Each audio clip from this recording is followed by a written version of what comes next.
Alright, we're finally back at it. Didn't get a chance to do these. I normally do these when I'm driving between jobs, but had a rider with me the past couple days, so didn't get a chance to do any of that. Trying to think. I mean, it's weekdays, not a whole lot to catch up on. I think the thing that's really kind of bouncing around my head today is generational trauma and generational pressure. Because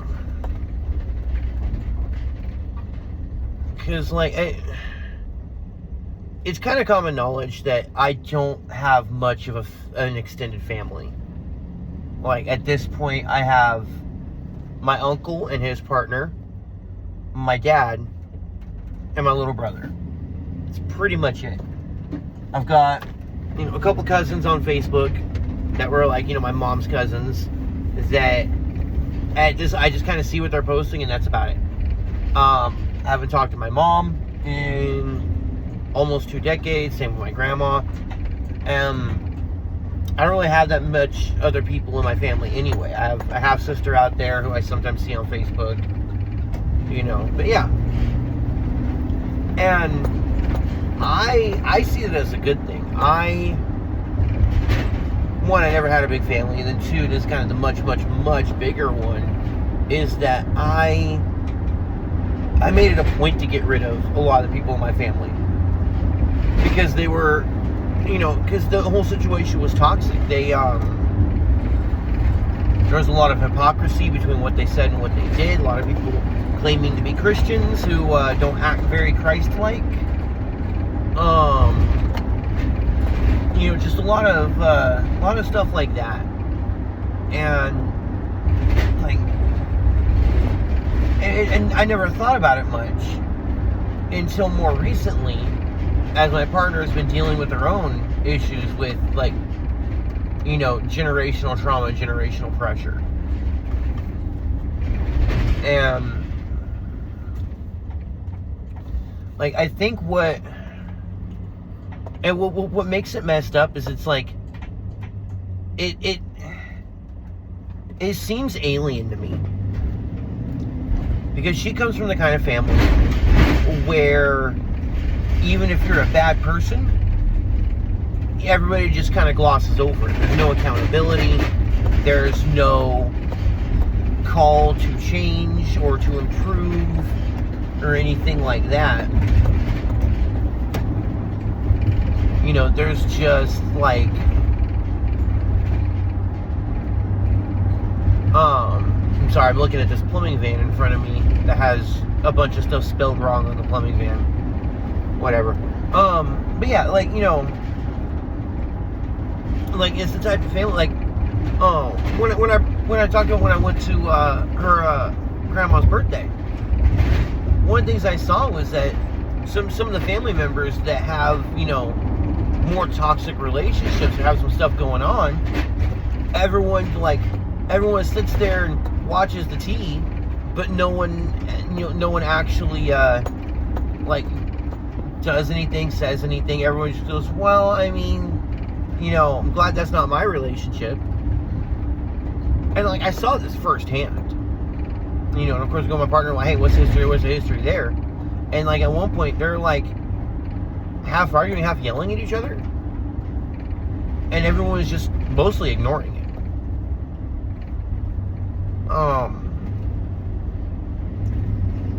And it's and there's a lot of we don't like this, we don't let this happen, but they do anyway. Because at the end of the day, what matters most to them is that the family unit, that everybody stays in the family unit. They would much rather let people be toxic, let people make catastrophic decisions that negatively affect the family unit. They're willing to let all of that happen as long as that person doesn't pull away from the family unit. And then the other thing too is that there's a lot of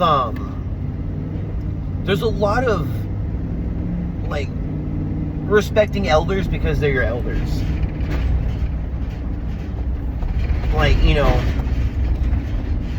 like they're I'm trying to be vague, because I'm not necessarily trying to put the actual business itself out there. But like her family, and I know a lot of families have this, but hers is the one I see it with the most right now, because that's the one I'm spending the most time around. But like, but there's an idea of like, you never call out your elders for being bad people. You never call them out for bad decisions. You never call them out for hypocrisy. Because the idea is that, oh, you know, you just have to accept that you know, that's your elder. You never talk back to your elder. And with some of the things that's being said by certain people in her family, I'm like, oh, I can see the generational trauma happening. I can see it in real time. Because, well, you know, one of the phrases that was used was, well, you know, you'll feel differently when you have kids of your own, was said to my partner. And that was in response to, like, you know, being like, oh, you know, you're disrespecting, you know, your elders, you're disrespecting the people who are supposed to be in charge in the family. And it was like, you know, and it's like, well, no, we're speaking out against, you know, bad behavior. And it's like, well, you feel differently about that when you're older. And the subtext in that is, you know, you will, you know, when you're on the other side of that power dynamic, you're going to want that power dynamic in place for you.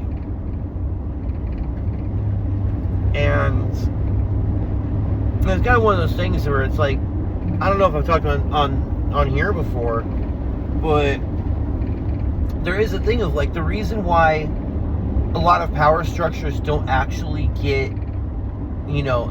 taken out is because, like, everyone's waiting for them to be on the other side of it. So the idea is, yeah, I'm suffering now under this, you know, like, you know, yeah, I've got this terrible manager, but hey, when I become a manager, then now I can do that to other people. Or like, I'll see it a lot in the trades. Whole bunch of this in the trades as well. Where what'll happen is that the like, you know, what words, Eddie? Holy shit! If you're the new guy, if you're the apprentice, you're the helper, you're the fucking gopher, whatever, you're gonna get fucking mistreated. They're gonna shit talk you mercilessly in a way that's not fun and funny and like, you know, we're all joking around having a good time. You're gonna get bullied, you're gonna get yelled at, you're gonna get screamed at. They're gonna do stupid shit, like send you to go find fucking, you know, like non-existent parts and pieces and equipment. Oh, see how long it takes to figure it out, and then, you know, oh, you're fucking so stupid, how'd you not know? That type of shit, right? And, you know, just absolute mistreatment. And then what happens is that these apprentices who are mistreated eventually, you know, work up their way to being the late journeymen, the masters, right? And then they bully and haze the fuck out of their apprentices. Because the idea is that, well, you know, that's what, you know, that's what those guys did to me, and now I'm such a great tradesman, so that's what I gotta do to them. Never mind the fact that being mercilessly hazed is not what made them a good plumber, a good electrician, whatever. It was learning how to do the fucking work.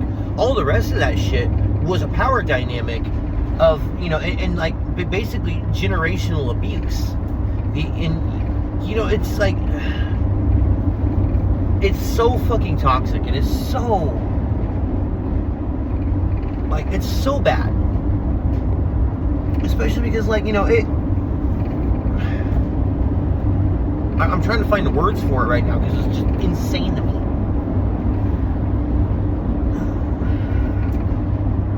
But, like, you know, it's the idea is that, oh, well, you know, once you're a parent, and, you know, you're going to want to be able to benefit from, because I told you so.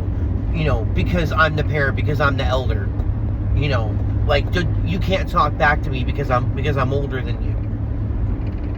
And thankfully, thankfully, my partner is not buying into that at all. She's kind of like I do, like, no, that's not a fucking excuse. That doesn't make anything okay.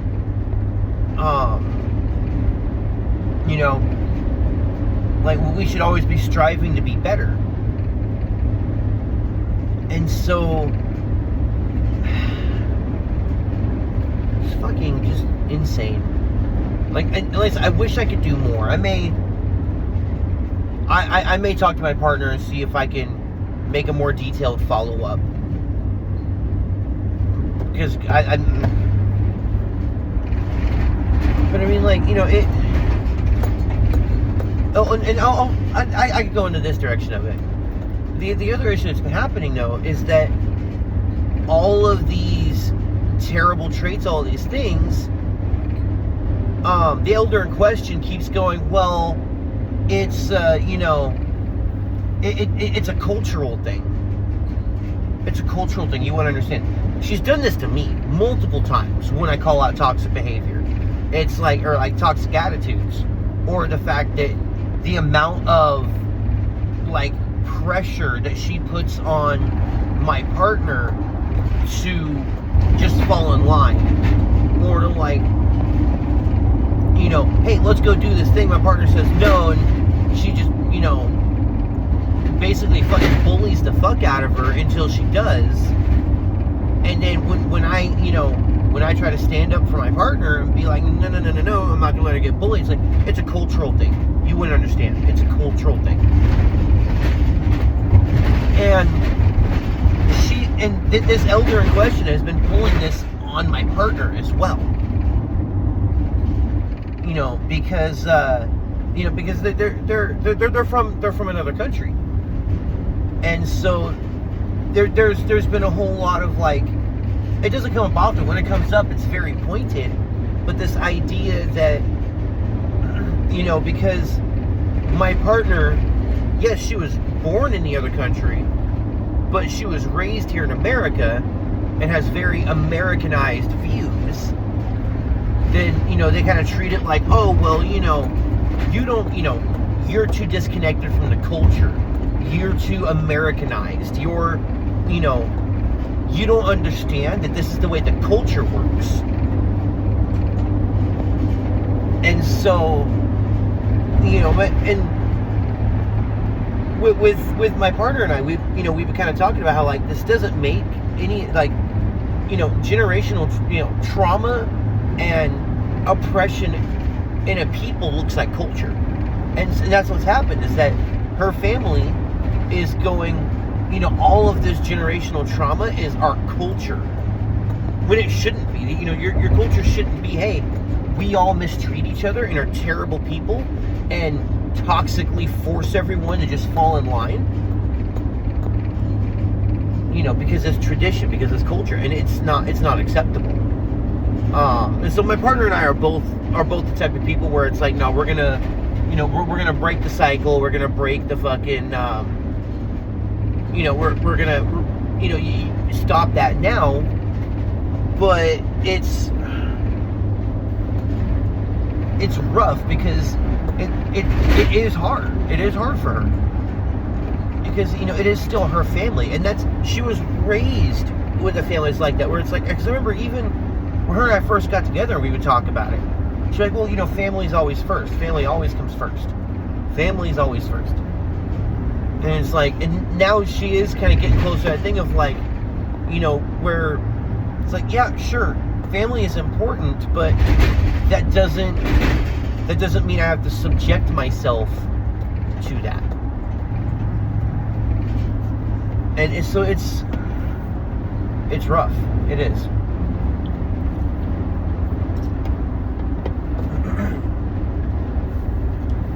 And there's other stuff that's said too, like she's telling me that this elder in question would always say, well, you know, you always have to listen to those who love you most. You always need to listen to them. And I'm like, oh, that's a dog whistle right there. I know that one. Because then it's like, well, no one loves you more than your family, so you always have to listen to your family. And when the whole family puts pressure on everyone to just fucking, you know, like, never question the elders, never step out of line, it just creates, it just creates oppression. And then the idea is that they expect her and they expect all the other young ones to be like, well, just deal with it now, and then later you guys can be the ones who get to be in charge, and you guys get to be the ones who, push other people around and fuck with the family like that. And so it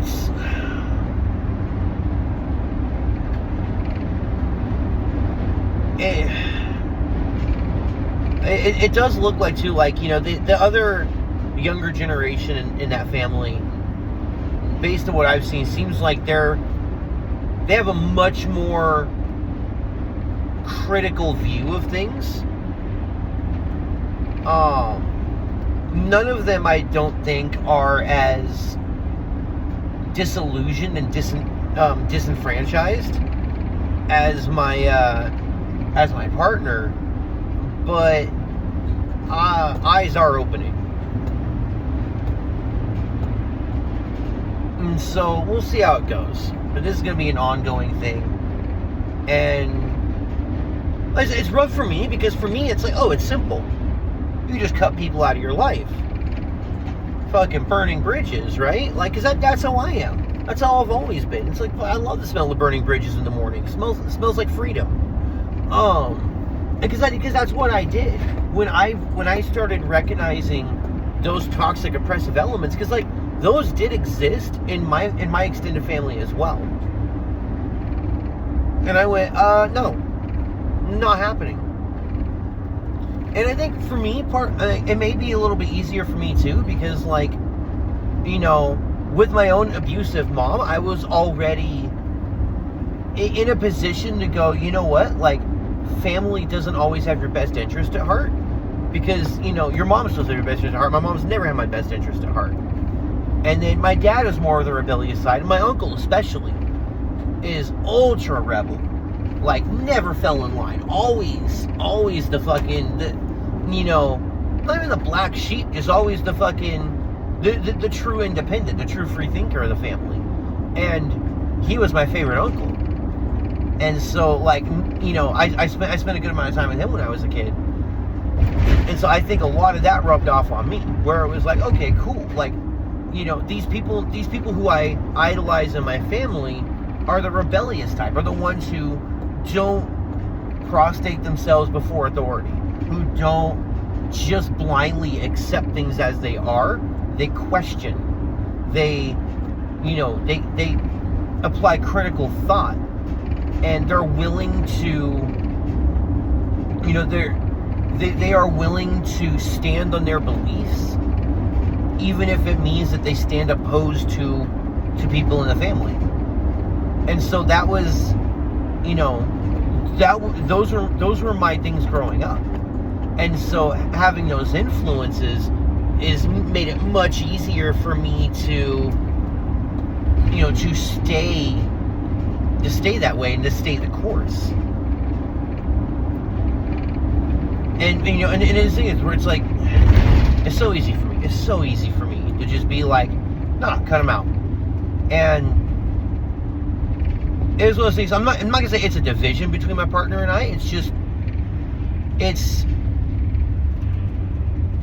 I'm here, she's here, our understandings are here, but like, it's not quite crossing over. And it's just because of how we were raised. It's just because of, the experiences we've had. And it's not that either of us are wrong, because like, we're both, I'm much more on the extreme end of mine. She's not on the extreme end of hers, but she was. She's become very disenfranchised. Yeah. I don't know. Like I said, it's going to be an ongoing thing. I might make more updates about this. We'll see how it goes. But I don't know. I've never bought into those power dynamics. I've never bought into just wait till you get